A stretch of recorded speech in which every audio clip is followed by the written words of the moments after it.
Eh bien, à nouveau bienvenue, chers amis, dans cette émission. Nous sommes une semaine après la première partie sur la famille et le pasteur. Et vous l'avez vu, je vous l'ai dit, parce qu'on a pris vraiment du temps pour parler de ça. Ça me semblait important de prendre du temps pour parler de la suite. Je sens un père qui est soulagé, apaisé de voir son épouse ne plus être sur le plateau et être remplacée par Bertrand. Oh, je ne la remplacerai pas. Hein. Non, on est d'accord, merci Le pour ce contraste est quand même assez violent. Hein. Mais oui, si vous êtes en train de regarder cette émission et vous n'avez pas vu celle de la semaine dernière, mettez pause, revenez sur celle de la semaine dernière et ensuite vous pourrez venir sur celle-ci. Je vous le rappelle, c'est la troisième partie. Il y a quelques mois de cela, on avait fait une première partie sur nos ministères, le pasteur, etc. La dernière fois, c'était sur la famille et l'épouse du pasteur. Et là, cette fois-ci, on va parler de l'équipe pastorale. Donc je me suis dit, tiens, on va rajouter un Bertrand qui est là. Je le rappelle, Eric, tu es là parce que tu es en France quelques jours. Et puis juste après ce tournage, tu vas partir. Passage en coup de vent. Tu vas passer en coup de vent, exactement. Tu vas partir. J'ai même pris le rhume. T'envoler. Mais ça nous permettra d'aborder un peu cette notion. Faut toujours lui tendre la perche. Non, mais tu vois, ça nous permettra d'aborder cette notion aussi de mission aussi dans le cadre de l'équipe pastorale. Ce thème, c'est quelque chose qu'on entend pas du tout, hein, parce que c'est vrai qu'il n'y a pas beaucoup d'églises qui ont des équipes pastorales non plus. Et en France, en tout cas, on en connaît. En France, des petites, en tout cas. Oui, mais disons il y a quelques-unes. Je vais l'introduire. Si vous pouvez me laisser.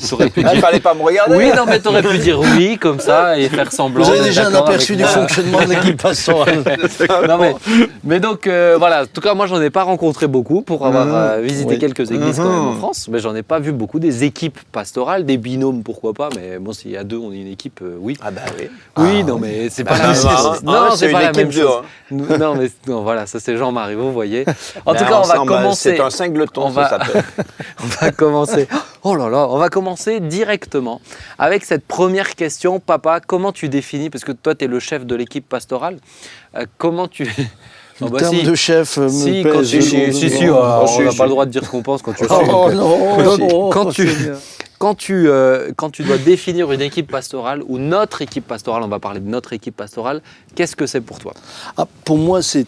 Attention à ne pas te mettre trop en avant et merci de te mettre un peu plus en avant. Pour moi, c'est avant tout une équipe de frères et d'amis. Avant la fonction, ensuite, c'est une équipe qui se complète au travers des différents ministères.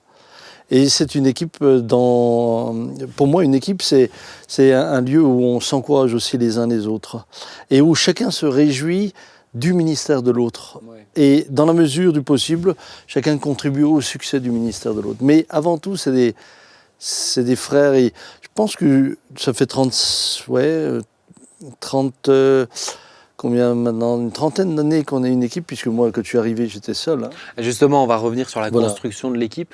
Mais alors peut-être, quel est le rôle de notre équipe pastorale selon toi ? C'est quoi le rôle de l'équipe ? Alors, pour moi, eh bien, l'équipe dirige déjà est la direction de l'Église, hein, d'un point de vue spirituel, puisque après l'Église a aussi son conseil d'administration, etc. Mais d'un point de vue spirituel, c'est l'Église qui donne c'est l'équipe qui donne son impulsion. D'accord. Autant pour le local que pour tout ce dans quoi l'Église peut être impliquée. Ok, d'accord. On va commencer avec chaque fois une sensibilité. Hein. Ouais. Ok, tu sais quoi, on va commencer par étapes dans l'histoire de l'Église. Il y a eu grand-père, ensuite tu es arrivé. Qui a été le suivant ? Alors après que je sois arrivé, 5 ans plus tard, Claude est arrivé. Claude que tu as fait venir ou grand-père a fait venir ? Non, c'était... grand-père n'avait pas à cette époque-là, il n'y avait pas trop la culture de fonctionnement en équipe. Faut quand même remonter il y a des années en arrière. Vous aviez un pasteur et c'est le pasteur en général qui était seul dans son église avec éventuellement une équipe d'anciens. Mais les églises étaient petites. Hein. Mais les églises, il n'y avait pas de grande église.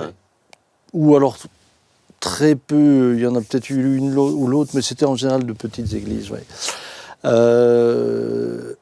Donc l'église croissait ici, il fallait de l'aide et j'avais demandé à Claude de nous rejoindre. Ok. Après Claude, il y a eu Christian.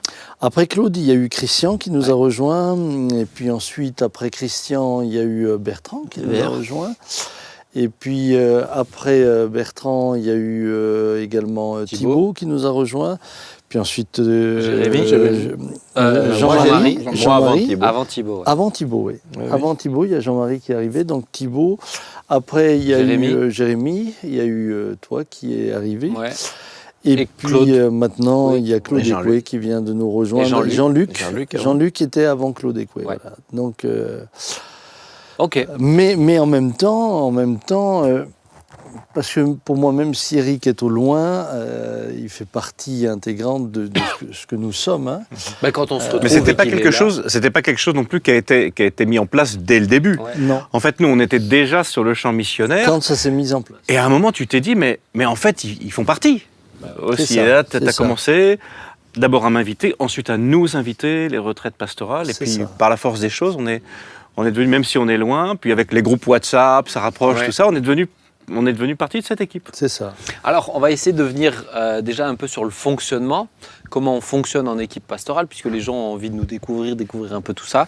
Comment ça se passe? Alors, je dirais que première chose, ça se passe avec une matinée par semaine, où on est ensemble. Le mardi matin aujourd'hui. Ça, oui. Certains ont milité pour que ça ne soit plus le lundi, parce qu'à l'époque c'était le lundi, et tous ceux qui sont à la jeunesse, les week-ends, c'est les pics d'activité, et puis on arrivait le lundi endormi. Mais c'était le pic pour tous, hein, puisqu'on était en déplacement les week-ends, on parle d'avant Covid. Hein, oui, mais nous quand même, on travaillait quand même plus que vous. Mais donc, on arrivait... La sagesse veut qu'on se taise dans ces moments. On arrivait le mardi, donc maintenant c'est le mardi matin. Alors peut-être, qu'est-ce qui se passe dans ces réunions pastorales le mardi matin? Non, on va laisser peut-être, Jean-Marie, comme ça on t'entend. Alors en tout cas, moi je dirais, avant de dire ce qui s'y passe, je dirais que j'ai extrêmement été bénéficiaire de cette réunion du mardi dans le temps du lundi matin puis du mardi, parce que moi ça m'a beaucoup aidé, parce que j'ai avant peu travaillé en équipe. Pas par individualisme personnel, mais parce que les situations. Alors j'étais souvent quand même en partie un peu dans une équipe, mais c'était plus fonctionnel que juste un peu fonctionnel. Et donc en arrivant là, pour moi ça a été vraiment quelque chose qui m'a beaucoup aidé. À découvrir d'autres façons de faire, et puis la diversité qu'il y avait, et tout ça, moi, ça m'a été très nécessaire. En tout cas, ce qu'on y faisait, ça a peut-être un peu changé, mais d'abord, on a un temps où on prie, et puis après, on fait souvent un tour de table, chacun son tour, dit un petit peu ce qu'il a fait dans la semaine précédente, en tout cas ce qui était... et comment il va aussi. Hein. Comment il va, ce qu'il a fait, ce qui ressort, ce qui a besoin d'être dit, parce que c'est pas la peine de tout dire, faire la liste de tout. Mais ce qui est intéressant, prendre conseil, expliquer des fois des difficultés de fonctionnement, chacun dans son activité propre, moi avec la formation, ou Bertrand avec la FPSF, ou chacun. Et j'ai trouvé que c'était absolument indispensable pour que justement on soit une vraie équipe, parce qu'on pourrait être de toute façon une équipe, de facto on est une équipe, mais est-ce que cette équipe est juste des gens qui sont sur des parallèles comme ça, et chacun poursuit sa route, mais là non, on pouvait comme ça se rendre compte que tout est relié à tout le monde. Moi, je ne pouvais pas décider des trucs pour la formation sans que ce soit intégré. C'est ça qui est important de dire. C'est peut-être, en tout cas chez nous, le nombre d'activités qu'il y a aussi fait que c'est tentaculaire et gigantesque, et que chacun aurait de quoi s'occuper toute la semaine. On ne fait pas une matinée parce qu'on se dit mais mince, qu'est-ce qu'on va faire dans cette matinée, et si on se retrouvait, mais c'est parce que c'est vraiment c'est la croisée des chemins ce mardi matin. Si tu me permets en tout cas de parler du mardi matin, pour moi en tout cas ça a été un moment très formateur, puisque quand je suis rentré dans le ministère il y a à peu près 18 ans de ça, j'avais pas de formation. Notre éminent maître Jean-Marie Ruben n'était pas encore là. T'as fait un stage, hein? J'ai fait un stage où j'ai été envoyé dans différentes églises, qui m'a permis de voir un peu le fonctionnement pastoral dans d'autres églises, mais j'avais pas de formation biblique à proprement dit, et je reconnais que le mardi matin, pour moi en tout cas, en dehors des temps informels, où c'est vrai que Sam disait tout à l'heure que c'est une famille, on est avant tout des frères, et on le réalise bien dans la réunion du mardi matin, qui me fait d'ailleurs souvent beaucoup rire, mais je suis pas un grand parleur, donc ça me permet d'avoir du temps pour écouter plus, mais écouter la réaction des uns et des autres par rapport à une situation qu'ils rencontraient durant la semaine a été pour moi très très formateur dans mon ministère et dans la manière dont je devais moi aussi réagir. Ouais, la réunion du mardi matin, Eric, t'en as fait quelques-unes avec nous quand même. J'ai pas eu la chance d'en faire beaucoup. Quand tu es de retour en France, tu en fais avec nous. Elles sont formatées. Moi, ce qui me frappe toujours, c'est qu'il y a toujours des problèmes. À un moment, il y a toujours un problème qu'on met sur la table. Et au cours de la réunion, on apprend à résoudre en fait les problèmes ensemble. Il y a une fonction de conseil. Aussi qui est très très importante. À un moment, le conseil vient de l'un ou d'un autre et c'est ça c'est ça que tu vas suivre finalement. Il y a une vraie fonction de délibération. Ensemble. Et ça permet aussi de confronter les problèmes avec la parole de Dieu, avec les expériences des uns et des autres. Très riche, très riche. Alors, et très sympa aussi. Ouais, on rigole et tout, hein, on boit du café, c'est cool. Alors moi j'ai une question, papa. Toi qui quand même, t'es le garant, t'es quand même le pasteur principal de l'église. Donc dans cette équipe pastorale, ton rôle est un peu différent d'une autre. Est-ce que tu viens avec des intentions, ou est-ce que tu viens avec un fonctionnement propre, te connaissant quand même un petit peu, tu es moins dans la grosse réflexion de je vais amener ça pour... Tu es plus cool dans la discussion, regarde comment ça se passe, mais est-ce que des fois tu viens avec une méthode de fonctionnement d'équipe? Est-ce que c'est comme ça que tu as construit ton équipe? Alors, au départ, non, pas du tout. Dites-vous quand même que la dernière fois, vous parliez de self-made. Moi, les choses se sont bâties et construites au fur et à mesure. Donc, j'ai pas forcément suivi de formation, de leadership, etc. Parce que je pense que d'abord, même dans une équipe, quelle que soit ta fonction dans l'équipe, le cœur doit rester pastoral. Ouais. Et je pense que moi, je suis appelé à être un pasteur avec les pasteurs et pour les pasteurs. Mais ça ne doit pas devenir une gestion d'entreprise. Donc ça, c'est pour moi très important. Ensuite, évidemment, il faut quand même avoir des objectifs dans une matinée. Donc, petit à petit, j'ai aussi été aidé... c'est important de le dire, justement. J'ai été aidé par Johanna pour petit à petit, justement, arriver à dire mais voilà, il y a tel sujet qu'il faut aborder, telle chose qu'il faut faire, de manière, parce qu'on s'est rendu compte que quand c'est bien organisé, alors évidemment ça semble évident pour tout le monde, mais on élimine beaucoup de stress ensuite dans la semaine. Et c'est ce que disait Jean-Marie tout à l'heure, même si chacun des ministères a la charge d'un vrai ministère, dans lequel moi je fais toujours attention de ne pas m'immiscer. Ça, j'aimerais qu'on revienne dessus après. D'accord, vraiment c'est important. On reviendra là-dessus. Mais chacun va prendre soin de savoir qu'est-ce que fait l'autre, de manière à s'organiser globalement et éviter le plus d'incompréhension possible. Mais donc ça, c'est quand même un des objectifs, c'est qu'ensuite la vie de l'Église soit fluide. Ouais. Mais ce que je trouve aussi extrêmement intéressant, et pour moi ça a été très riche, c'est ce que disait Eric, c'est le conseil des frères. Et ça m'a aidé à m'orienter, ça m'a aidé aussi parfois à prendre des décisions. Et mon rôle à la fin, c'est quand il y a deux avis différents, c'est de trancher. Ouais. Mais sinon, c'est pour ça que je peux dire, c'est aussi une équipe.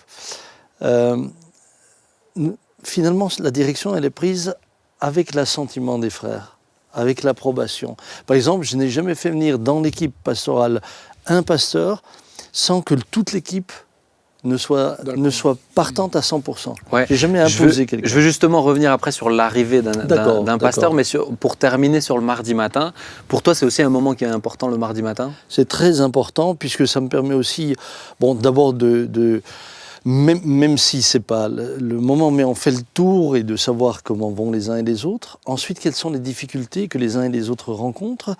Et je dois dire que parfois, il y a des frères qui relèvent une situation qui peut être lourde et difficile à gérer. Et pouvoir en parler ensemble, pouvoir prier pour... Il y a des fois, on va pas forcément apporter la solution maintenant. Mais on va prier pour.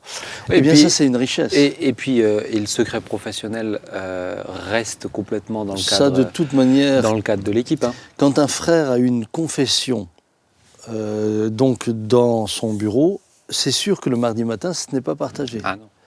Parce que ce qui est une confession reste la confession. La personne qui allait voir Bertrand, elle a confiance en Bertrand, et donc dans la mesure où c'est une confession qui doit rester dans le bureau, elle reste dans le bureau.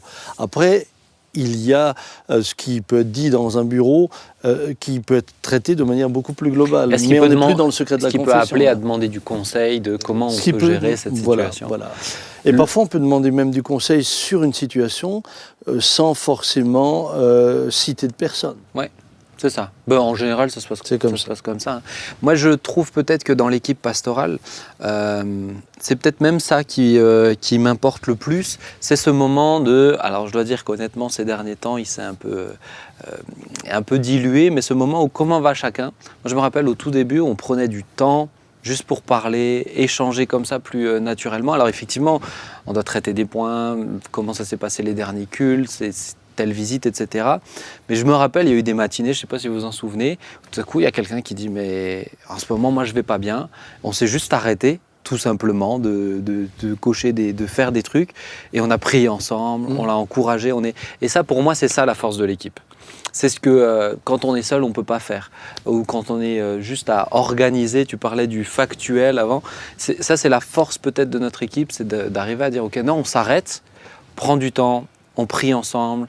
S'il faut pleurer ensemble, on pleurera ensemble. Et ça, pour moi, c'est vraiment très, très fort. Et c'est ce que tu arrives à amener. Je pense que Joy, quand je dis Joy, c'est ma sœur, hein, c'est Johanna. Elle a réussi à t'amener le côté plus organisation. Oui. Mais ça, c'est quelque chose que tu avais avant. C'est ce côté, on est entre frères. Et c'est le ciment de notre équipe. Je pense que c'est vraiment ça. En tout cas, en 16 ans, depuis que j'y suis, tous ensemble dans l'équipe, je peux dire, on ne s'est jamais disputé. Non, mais c'est quand même il faut quand même relever.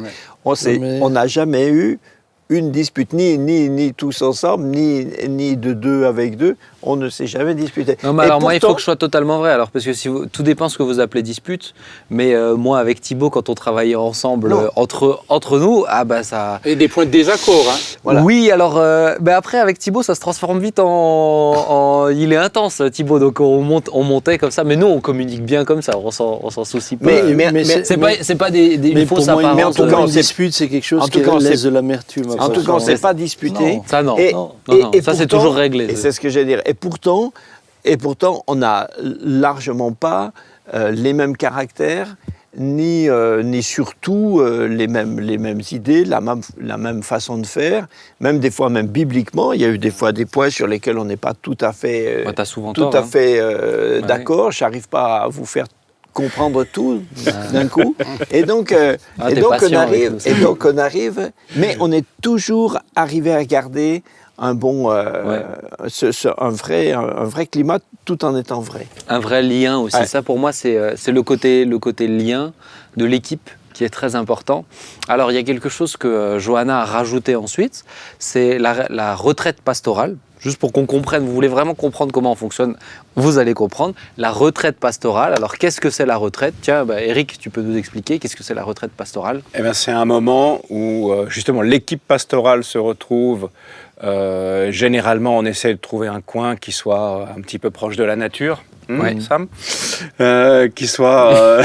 C'était une demande. L'exaucé. Cette année, elle a été exaucée. Un endroit où on est entre nous, où on est à l'aise. Et on va insister particulièrement sur un sujet qui tient à la direction générale de l'Église, en laissant de la place pour que les dons aussi spirituels puissent s'exprimer entre nous. Et se retrouver, c'est un moment, je ne sais pas comment le définir, c'est un moment chaleureux, c'est un moment stratégique, c'est un moment très spirituel, c'est un moment essentiel. Par exemple, un moment de travail. On travaille, un moment de travail avec un plan de travail qui est prévu avant un ordre. Il y a vraiment un thème. Hein. Il y a vraiment... Cette année, c'était quel est le rôle ou la fonction du pasteur dans le cadre d'une église organique. Est-ce qu'il y a des choses qui changent, etc. On se remet vraiment du coup en question pour ensuite accompagner au mieux ce qu'on a l'impression que Dieu nous demande de faire. Et ce qui est très important, effectivement, c'est du vrai travail. Et, c'est vraiment, mais on prend du temps pour chercher Dieu, ce qui pour moi est peut-être le focus et l'emphase, au-delà même du thème. C'est chercher Dieu ensemble, vraiment le rencontrer. Et puis du bon moment ensemble, du moment où on resserre les liens, c'est important aussi. Oui, puis la particularité de ce week-end, c'est que c'est une retraite pastorale, mais nos épouses sont présentes. Ouais. Ce qui fait que ça revêt aussi un aspect presque familial. Et je dois le dire, moi je vis l'équipe pastorale comme une famille. Moi je pense que si on nous regardait de l'extérieur, on pourrait dire comme les disciples, mais voyez comme ils s'aiment. Vraiment, et c'est parce qu'on s'aime qu'on est libre de parler. On sait très bien que si un de nous a un problème et qu'il le dit, ça ne sera jamais utilisé pour un jour le retourner contre lui. En tout cas, dans toutes ces années, en maintenant 30 ans, puisque au début on a commencé avec une petite équipe avec Claude, on n'a jamais vécu ça. C'est-à-dire que ce qui était confié n'a jamais été utilisé pour ensuite faire du tort à quelqu'un. Pourquoi est-ce que je le dis ? Parce que j'ai malheureusement rencontré des frères dans le ministère qui étaient venus me voir en me disant qu'ils se confiaient à moi, mais qu'ils ne se sentaient pas à la liberté de le faire là où ils étaient. Et j'aimerais inviter toutes les équipes pastorales à changer, parce que c'est tellement triste. Si le lieu où tu es devient un lieu où tu te méfies de l'autre, comment peut-il encore y avoir la direction de l'esprit, mais c'est sûr. L'unité de l'esprit. Je pense que c'est aussi important de le mentionner, ça, parce que quand tu es pasteur, tu as aussi besoin de... Il y a des moments où tu as besoin d'extérioriser certaines choses que tu ne peux pas extérioriser à n'importe qui, ou l'interprétation de ce que tu es en train d'extérioriser peut être délicat. Il faut avoir des endroits où vraiment... moi, ça m'est arrivé des fois de vous dire... En ce moment, je ne vais pas bien, mais je le sais que je le confie à des hommes de Dieu qui prient pour moi, on œuvre ensemble, et puis il n'y a pas de malveillance derrière tout ça, quoi. Mais ce qui est bien, vous ne voyez pas la clé que vous avez, c'est l'humour. En fait, l'humour... Si, mais on est trop humble pour le mentionner, c'est pour ça. Mais en fait ça a été essentiel dans le fonctionnement, parce que toi, ton fonctionnement, ton humour, tu décapes. Donc tu es obligé d'être toi-même dans l'équipe pastorale. Ouais. Tu peux pas garder un masque, tu peux pas fonctionner sur une apparence parce que tout est décapé par l'humour. Et finalement, et pour moi c'est essentiel. Par rapport aux autres équipes pastorales, aux autres équipes que j'ai vu fonctionner, c'est l'humour qui fait la différence. Alors, c'est marrant, hein, et je pense qu'il y a une chose que tu soulèves, c'est que on fait les choses sérieusement, mais on se prend pas au sérieux. Dans le sens, c'est ce qu'on se dit souvent. C'est ça. C'est ce qu'on se dit souvent. En fait, c'est très sérieux. Les problèmes sont vraiment souvent très graves, même, mais on se prend pas au sérieux. Et on le fait dans la crainte de Dieu. Vraiment, mais ce que tu dis, tu sais, même la dimension de l'humour dans l'église ici à l'APO, c'est plus que. C'est limite des fois. Mais c'est comme ça que l'église s'est construite aussi. Oui. Et tu sais, des fois, alors je fais c'est pas une technique, hein, on est comme ça. Je fais une petite parenthèse. Alors, on aurait de la peine à être autrement. Alors, des fois, on essaye on a eu des fois pas mal de remarques. Mais il y a trop de ceci, trop de cela.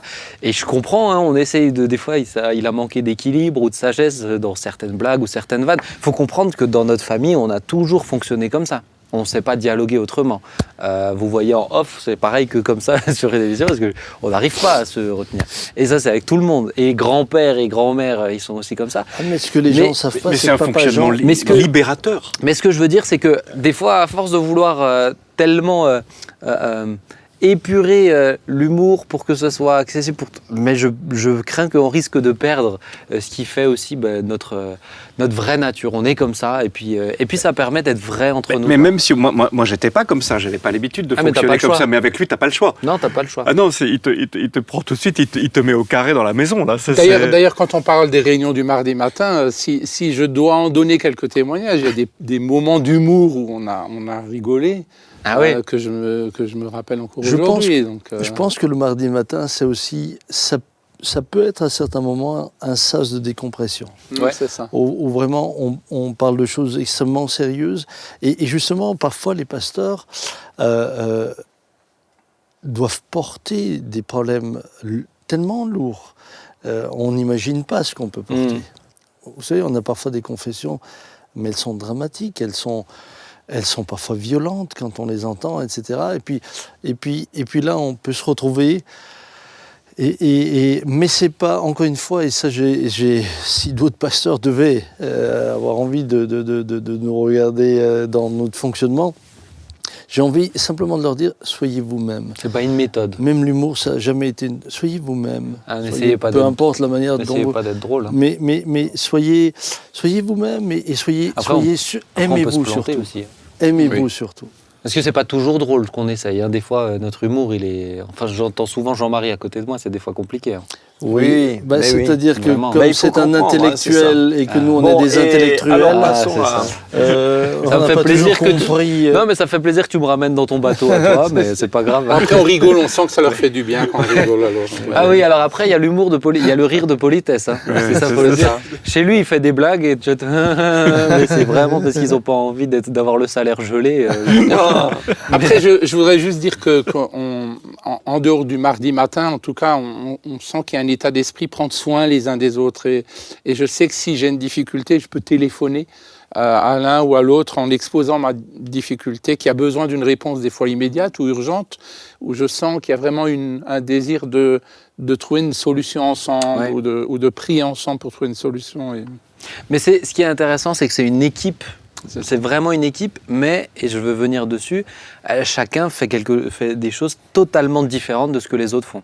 C'est-à-dire qu'il y a le cœur pastoral où il y a des visites, des entretiens, mais Bertrand, il y a la FPSF, je prends Eric, il y a la mission. Alors Eric, c'est un petit peu un cas à part et on va revenir ensuite sur l'envoi d'un missionnaire. Je prends Jean-Marie, c'est l'école.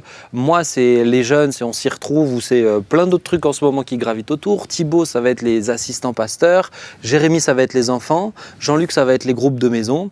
Claude, maintenant, il est plus concentré sur la prédication depuis qu'il est revenu, mais il y avait beaucoup d'autres choses qu'il faisait avant.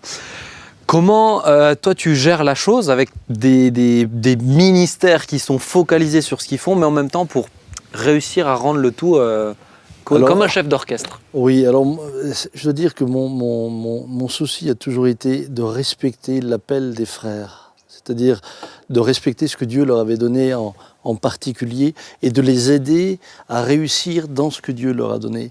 C'est pour ça que même dans le choix des frères qui nous ont rejoints, on parlera Mais j'aimerais qu'on parte maintenant, c'est pour ça que j'ai demandé à Bertrand de venir, on va partir du témoignage de Bertrand. Pourquoi tu as fait venir Bertrand? Et ensuite, avec le lancement du travail dans les quartiers, le lancement associatif, on va prendre cet exemple-là pour voir comment tu as accompagné un peu les choses. Tout d'abord, Bertrand est venu nous rejoindre puisque l'Église avait grandi. Notre équipe pastorale avait besoin d'être étoffée. Ouais. Et Bertrand servait le Seigneur de tout son cœur. Ce que je veux dire au travers du témoignage de Bertrand n'a jamais rien demandé pour servir Dieu. C'est-à-dire que il n'a jamais rien imposé, mais il a toujours été au service des frères et sœurs, et ça de manière naturelle. Moi, je me souviens, il allait afficher, évangéliser par l'affichage. Mais il faisait... Mais c'est quelque chose, c'est quelque chose qu'on regarde souvent. Alors qu'il avait aussi son entreprise, il avait une épicerie, il avait une lourde charge, il accueillait, et moi je reconnaissais au travers de ce que je voyais en Bertrand qu'il y avait plus que simplement, qu'il y avait vraiment un appel de la part de Dieu. Donc, à cause du fruit qu'il porte. Comment tu reconnaissais? Alors, je pense que les gens ont besoin le de fruit qu'il comprendre. portait était le résultat de l'onction qui reposait sur lui. Parce que pour moi, s'il n'y a pas l'onction qui repose, le fruit ne suit pas. Mais donc tu voyais du fruit, tu disais il y a une onction sur lui. Je voyais le fruit, je voyais la consécration et l'amour qu'il avait. Cœur, Et l'amour qu'il avait pour les personnes, pour les perdus, tu vois. Donc ensuite, tu as fait quoi? Tu en as parlé? Alors d'abord, j'en ai parlé avec à l'époque Claude et Christian. Ouais. Et je leur avais dit, puisque ça faisait quand même 10 ans que Bertrand était dans l'église, hein, à peu près. Plus, 15 ans, ouais, 15-16 ans. Donc j'en ai parlé avec eux. Il y avait d'un côté ce que nous reconnaissions en Bertrand, de l'autre côté un besoin d'aide parce que l'Église se développait.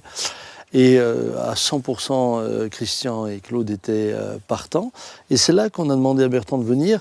Et Bertrand est venu quand on était dans une phase extrêmement compliquée, puisque on avait un contrôle fiscal qui avait été extrêmement dur. Et il a passé, je crois, les premières semaines... Les 3 premières semaines. À faire que des photocopies. Il faisait que des photocopies, des photocopies. C'était mon ministère. On était... Mais vous savez que même chez les moines, il y avait des copistes. Hein, donc il a commencé par ce ministère-là. Consacré. Et puis, il a commencé à servir dans le cadre de l'Église, dans les visites, etc. Mais très, très rapidement, et moi je vais dire comment je l'ai vécu, Bertrand. Hein. Un jour, il vient dans mon bureau avec des larmes dans les yeux. Et il venait de faire une visite au Coteau, ce qu'on appelle les Coteaux ici à Mulhouse. C'est un ensemble d'immeubles, un quartier très populaire. Et alors qu'il sortait de sa visite, au moment où il sort, il y a une jeune fille qui s'écrase au sol parce qu'elle s'était jetée du 16e étage. Et elle venait de se suicider au moment où lui il sort de l'immeuble. Et elle était enceinte. Et elle était enceinte. Et là, il me dit, avec des larmes, il me dit, mais Sam, on ne peut pas laisser des choses comme ça. C'est pas possible. Et là, je dirais que cet événement a fait rentrer Bertrand dans son appel. Et je pense à un appel qu'il avait depuis avant, sur lequel il n'avait peut-être pas les mots qu'il fallait mettre, ou nous ne savions pas encore ce qu'il allait... Toi, tu voyais ça déjà avant? Ah, je voyais son cœur pour les pauvres. Okay. Pour les fragiles, pour les faibles. Ça c'était indéniable. Mais tu l'as pas fait venir pour qu'il fasse un truc pour les pauvres? Non. C'est en étant avec nous que son ministère s'est précisé. Et après, mon rôle était non pas d'essayer de le retenir en disant non, mais moi je t'ai pris comme pasteur, ça, écoute, ça c'est pas notre job à nous, ça, il y a l'armée du salut qui peut s'occuper des plus pauvres. Non, ça a été de dire je te suis, je te fais confiance et je te suis.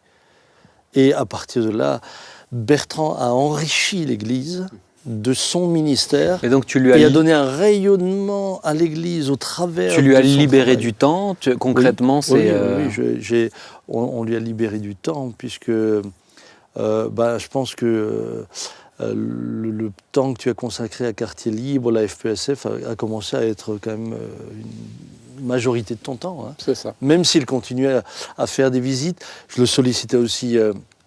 Pour la prédication, mais c'est sûr que plus j'ai vu son ministère se développer, comme celui de Claude de l'autre côté pour les médias, plus moi je me rendais compte qu'il fallait de nouveau quelqu'un pour l'Église. Et parce que pour moi l'Église c'est le cœur. Si l'Église va bien, toutes les œuvres qui en dépendent vont bien. C'est pour ça aussi que tu nous fais tous prêcher. Tous les membres de l'équipe pastorale, tu les fais prêcher. C'est ça, parce que pour moi c'est aussi... Alors pas tous. Pas tout à fait.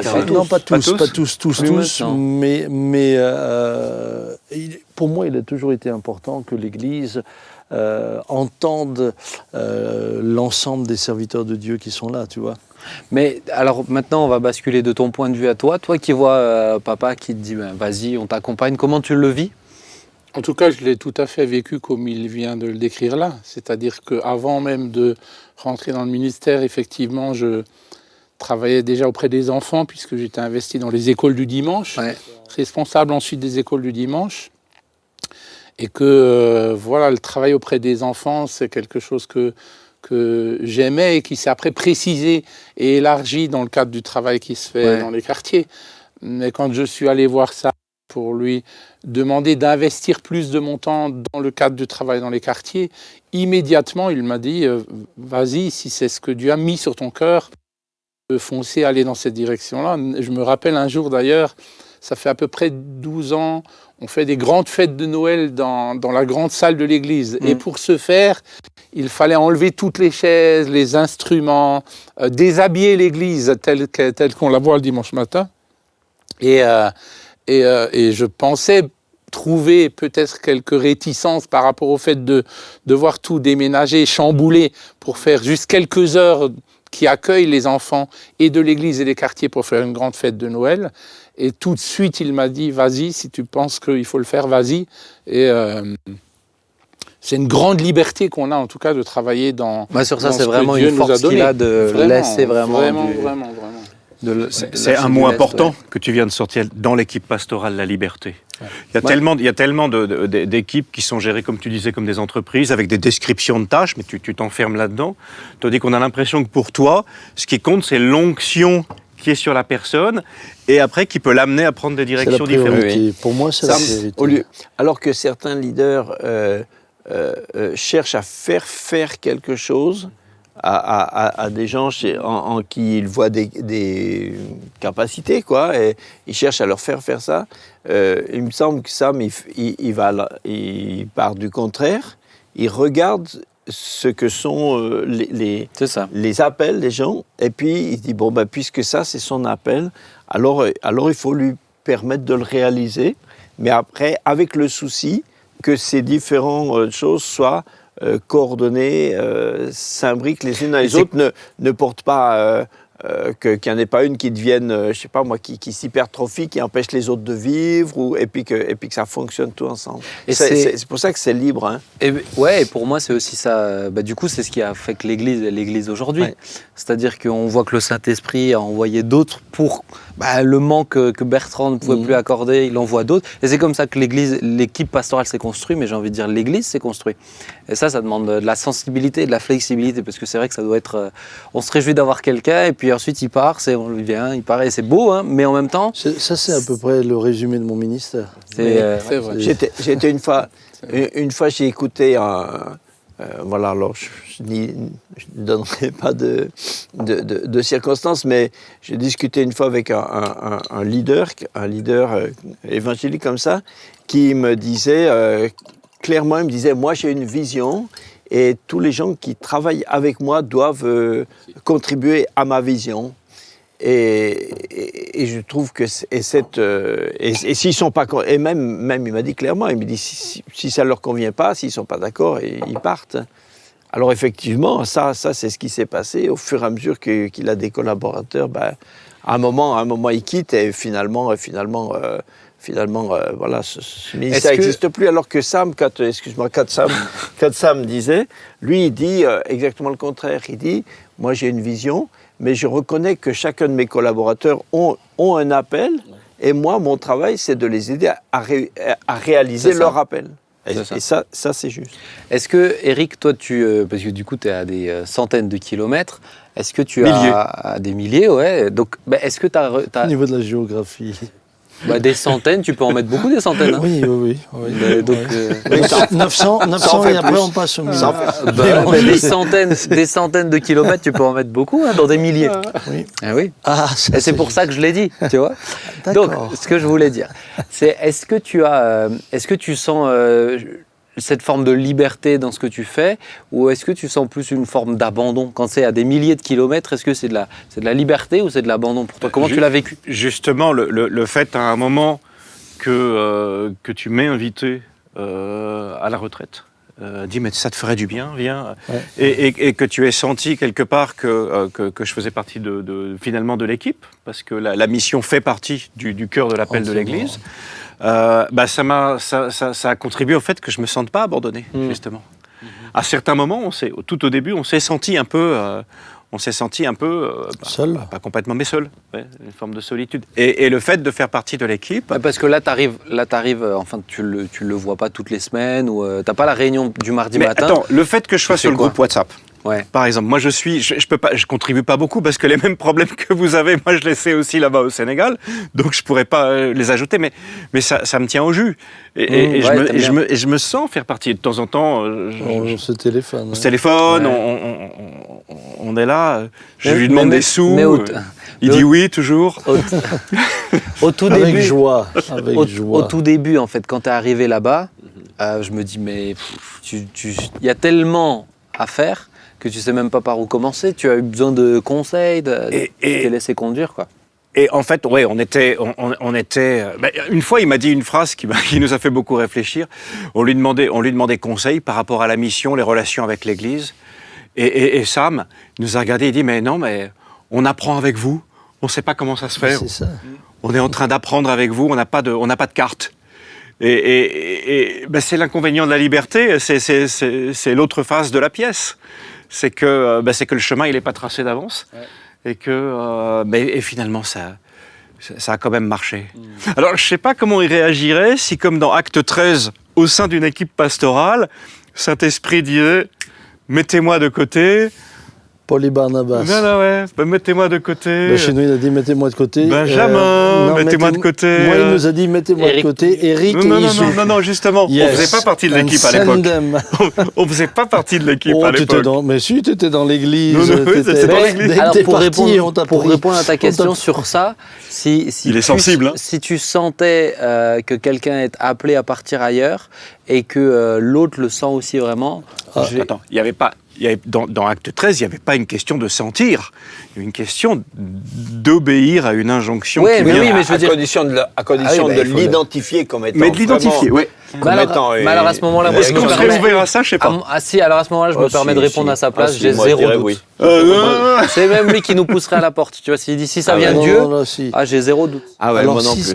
Quand ça vient du Seigneur, c'est si c'est évident que ça vient du Seigneur, je sais que quand ça vient de Dieu, Dieu nous renverra ce dont nous avons besoin et Dieu bénira. Et surtout, il vaut mieux lui obéir parce que le risque, c'est qu'il soit attristé parce qu'on s'entête dans quelque chose qu'il ne veut plus, tout simplement. Et dans le livre des Actes, il y a quand même une toute petite parenthèse. Après avoir jeûné et prié, ils leur imposèrent les mains. Donc pourquoi ils ont jeûné et prié après la parole? C'est parce qu'ils veulent être sûrs. Ils veulent être sûrs et ils ont pris la précaution de vérifier l'inspiration et après ils ont envoyé. Ok, on continue parce que le temps passe et je dois rentrer au Sénégal. Et tu dois rentrer au Sénégal aussi, c'est vrai. Et je veux aborder le dernier point, la dernière phase, c'est au travers du témoignage de Jean-Marie. Jean-Marie, lui, c'était un cadre un petit peu différent, j'ai l'impression, parce que Jean-Marie, tu étais déjà pasteur depuis de nombreuses années. Combien de temps avant que tu aies rejoint l'équipe pastorale ? J'avais fait 7 ans en Bourgoin, 7 ans au Tchad, 10 ans à Grenoble, ça fait 24 ans. Ouais, donc tu as bourlingué un petit peu. Là, à ce moment-là, tu cherchais quelqu'un, alors tu as vu le ministère de Jean-Marie, mais tu cherchais quelqu'un aussi pour enseigner. Alors, tout a commencé par le fait que j'ai reçu un fardeau dans lequel le Seigneur me demandait de former des gens. Mais moi, je dois aussi reconnaître humblement que je ne suis pas un enseignant, je suis pas... J'ai pas reçu ce don-là. Je peux enseigner sur un sujet, mais c'est encore différent d'un ministère. Et Jean-Marie, on se connaissait depuis de longues années, puisque quand même, on se connaissait depuis les années 85 à peu près. Quand on a eu les premières pastorales ici, je crois que tu étais était parti au Tchad après. Moi, j'étais venu à Mulhouse. Oui, avant d'aller au Tchad, j'étais venu. Tu étais venu à Mulhouse, mais on ne se connaissait pas beaucoup. Non, on se connaissait pas beaucoup. Et après, pendant 10 ans, on s'est vu de temps en temps. Et puis, alors qu'un jour, Jean-Marie était ici, pendant une pastorale où je lui avais demandé d'enseigner, tu avais enseigné sur David. Ah oui, c'est là, ouais. Et au moment... On dirait des personnes de 80 ans qui se rappellent des souvenirs d'avant-guerre. Tu sais. Exactement, t'es toi, gamin. Au moment où j'étais assis, clairement, le Saint-Esprit me dit à l'intérieur, c'est lui qui va venir, appelle-le.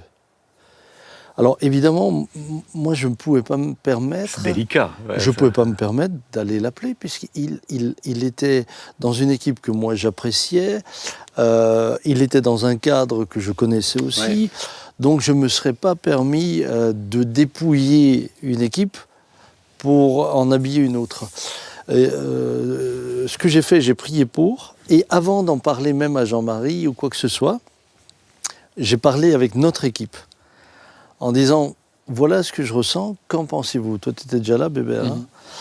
Qu'en pensez-vous? Et puis, l'équipe était enthousiaste, parce qu'on reconnaissait tous en Jean-Marie un don de Dieu pour l'enseignement à l'Église. Et puis, alors, après cela, j'ai fait la démarche, je l'ai contacté, je suis allé le voir, on a parlé ensemble pour lui demander dans quel contexte il était.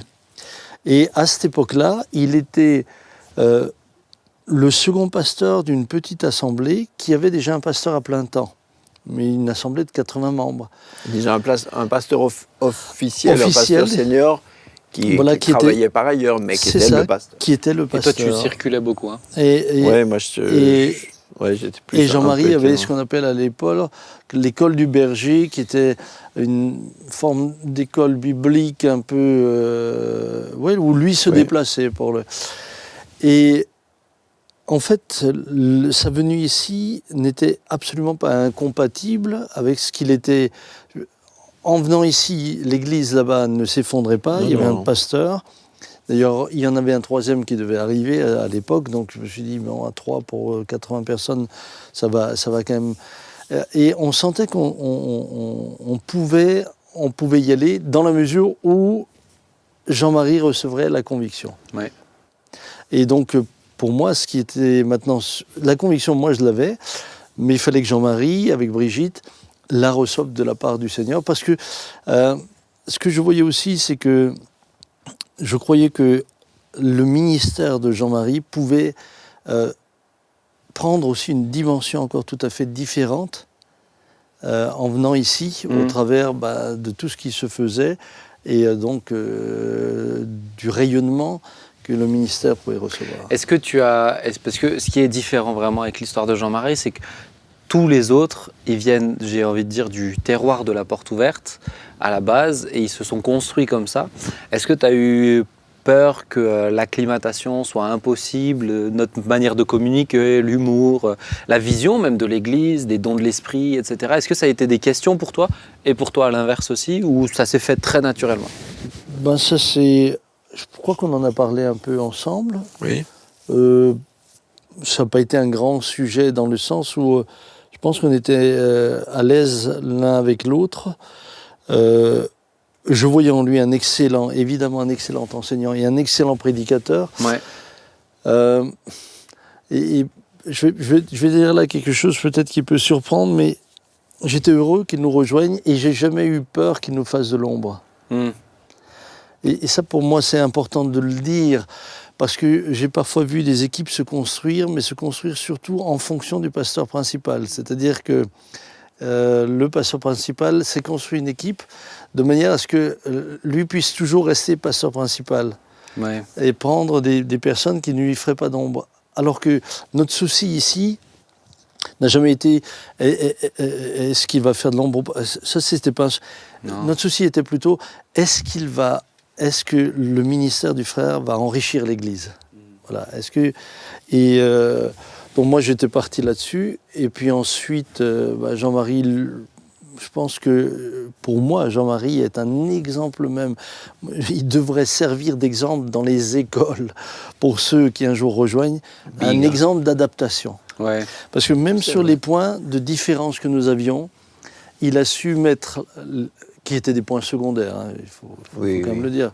Tu crois quand même que Jésus est mort et ressuscité maintenant? Qui ça? C'est réglé cette question, Jean-Marie. Mais ça, il a su mettre ça de côté pour pouvoir mais ça, je dois dire que moi, c'est quelque chose que j'aime beaucoup chez Jean-Marie, parce qu'on peut lui demander des conseils, donner des points de vue, mais il nous forcera jamais.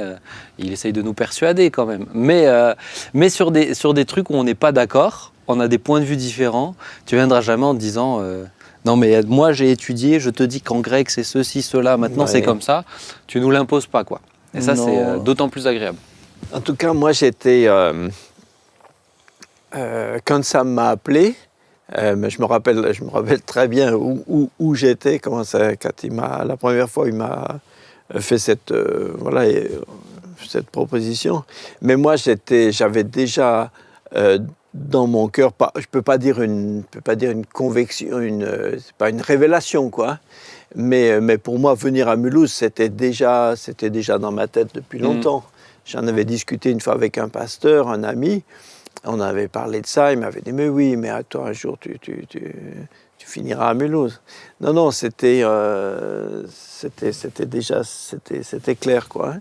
Moi, ce que j'ai aimé dans le côté d'entrer dans cette équipe, c'est que c'est vrai qu'il y avait des points sur lesquels, alors tout à l'heure on était au confessionnal un peu, mais il y a des points sur lesquels j'arrivais avec un peu, des fois, je sais pas comment dire, des convictions de, je vais leur expliquer, enfin il faut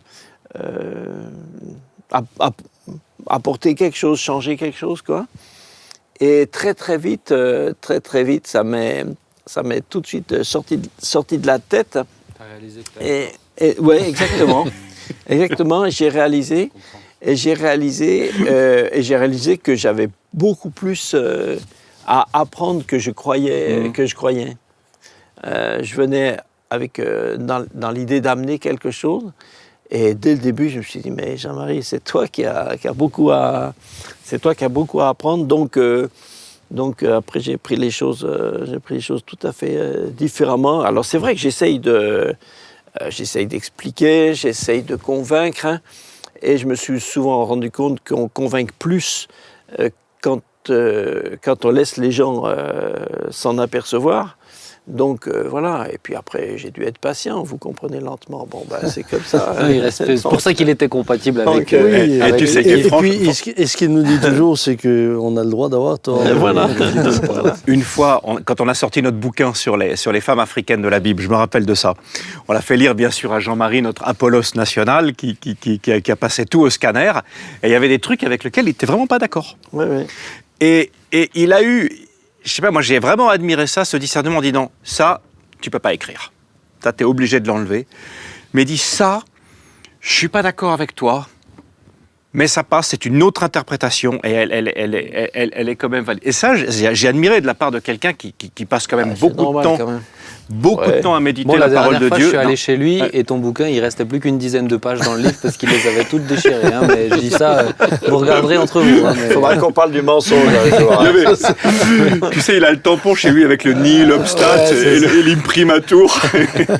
Seigneur. Bon, les amis, ça fait déjà 52 minutes qu'on discute ensemble. Vous avez vu comment ça passe vite. Mais en même temps, c'est important. Pour moi, c'est laisser des traces, se rappeler de ces souvenirs-là, même pour l'histoire de l'Église. Et puis vous qui vouliez savoir comment ça se passe, alors là on a fait 3 émissions sur le ministère pastoral, la famille du pasteur, l'équipe pastorale. Ça vous donne une idée de comment ça se passe. On aurait pu détailler plein de choses. Jérémy, moi-même, le fils du pasteur principal, c'était aussi toute une histoire. Moi j'ai eu un entretien avec 3 pasteurs. Hein.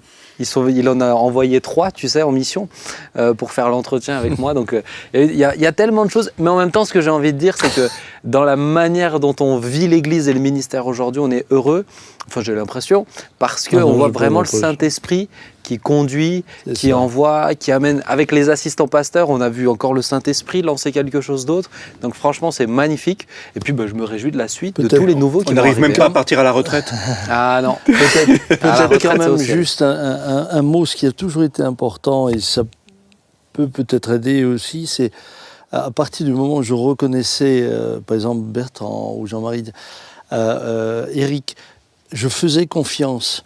Quand je dis confiance, c'est que moi, je ne vais pas m'immiscer, je ne vais pas chez Jean-Marie en disant non, l'école biblique, tu vas le faire comme ça. Ou par exemple, si au Sénégal, Éric faisait quelque chose qui sortait de ce que... Par exemple, Bercheba, planter des arbres. Des arbres, ça sortait de ce qui était... moi, ma vision du missionnaire, c'est prêcher l'évangile, implanter des églises. Et là, tout d'un coup, on sortait. Ouais. Mais je fais confiance. Je dis, ça, c'est son ministère. Moi, je veux lui faire confiance.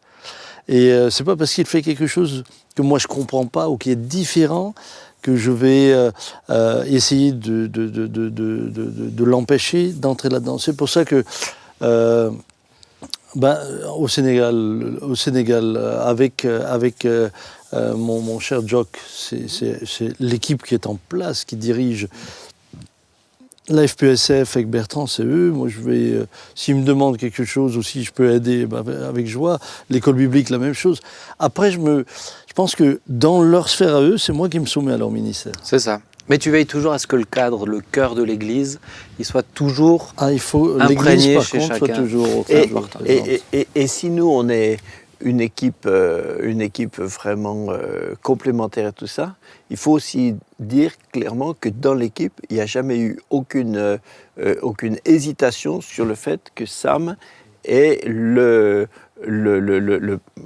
fois on dirait le pasteur senior de l'Église, enfin que c'est lui qui a cet appel pour ça.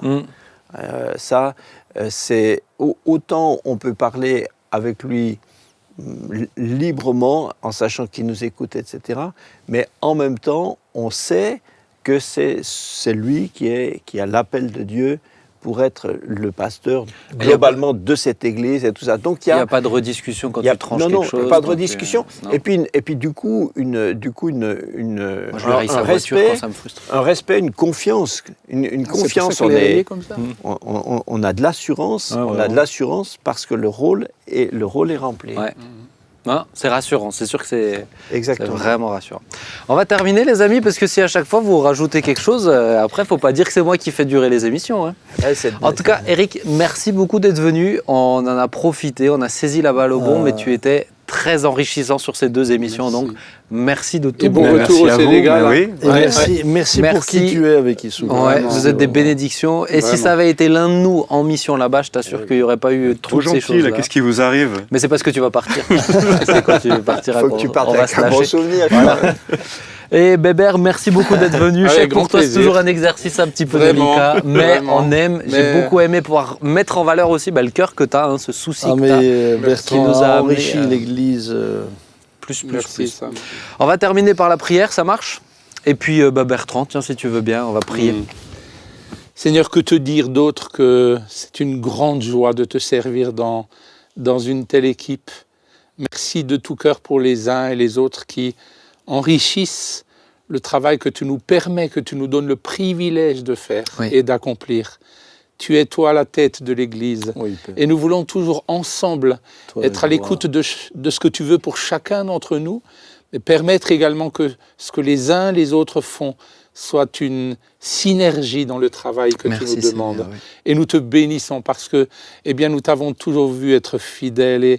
Et je veux également penser à toutes ces églises, petites églises qui n'ont pas le privilège de travailler en équipe. Seigneur, merci de les bénir, de les encourager. Merci pour ton esprit qui les conduit. Mais merci aussi de permettre que des équipes puissent prendre place afin qu'ils puissent goûter cette joie de travailler en équipe comme nous la goûtons nous-mêmes chaque jour. Père, merci de tout cœur. Sois honoré au travers de tout ce que nous avons le droit et le privilège d'accomplir pour te servir. Que toute la gloire te revienne. Amen. Amen. Amen. Amen. Amen. Merci à chacun d'entre vous. Et vous, chers amis qui nous suivez, merci beaucoup. Vous pouvez donner vos avis, vous pouvez proposer des sujets. Vous savez que je les note toujours. Et puis, rendez-vous la semaine prochaine à 19h sur YouTube ou toutes les plateformes podcast pour écouter une prochaine émission avec un très très bon témoignage. Vous allez voir, il va vous faire beaucoup de bien. À bientôt. Ciao.